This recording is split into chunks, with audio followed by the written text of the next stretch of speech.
President Obama put his stamp of approval today on one of the most aggressive gun control proposals in decades.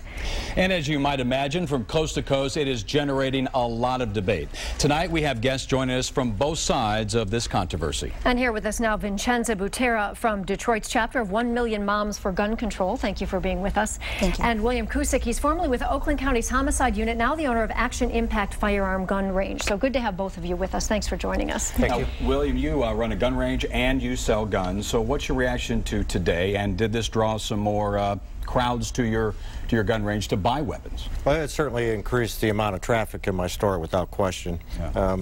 But that's been the case for the last 5 to 6 weeks.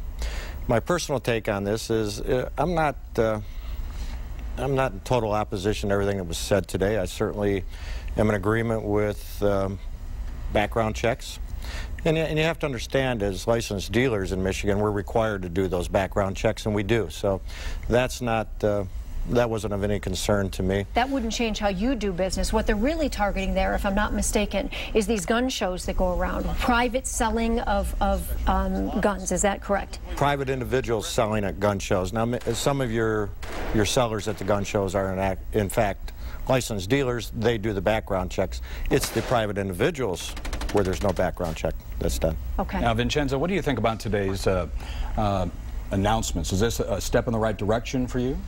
It's definitely a step in the right direction. As the chapter lead from the Detroit chapter of the 1 Million Moms for Gun Control, we completely support the President's actions today. Would you want him to go further than what he did today? We do want him to go further. To what extent? We would like to see a ban on military-style weapons. We would like to see a ban on high-capacity ammunition clips. He did call for those today, though. I mean, that was part of his proposals today. Those will take congressional approval. That's correct. And our organization is a grassroots organization.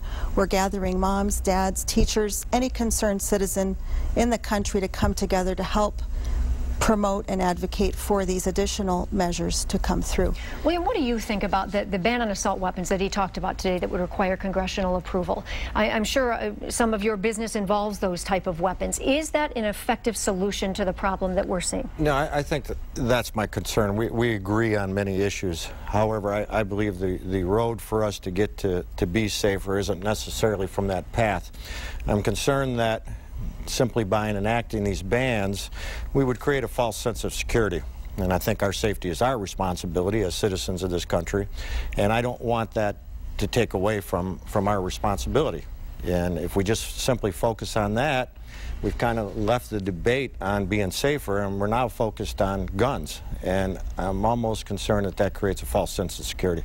Vincenza, obviously part of the Newtown tragedy was this mental health issue. Do you feel that that was addressed at all in these measures announced today, some of which is going to be decided obviously by lawmakers beyond today? I believe the President has established some measures that will address the mental health concerns that obviously were present in the Newtown incident.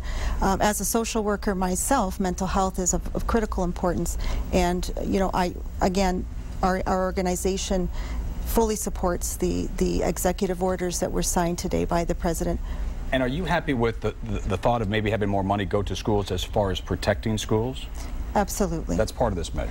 Part of the executive orders, I believe, did also address school safety, which is of critical importance. Well, as you said, and when we introduced you, there's much that you two agree on, and I think there's much that many Americans agree on in this debate. 84% say they agree in some sort of federal required background check, and that's one thing it appears many people would like to see. So we'll have to see what comes out of all of this, but we thank both of you very much for being with us tonight. I think it's nice to know that you're on opposite sides of this, but you are friends, you say, which is really well. Nice. We had really nice discussion before we came on air, and you bet. A lot of Thank you both very much. Yeah. Thank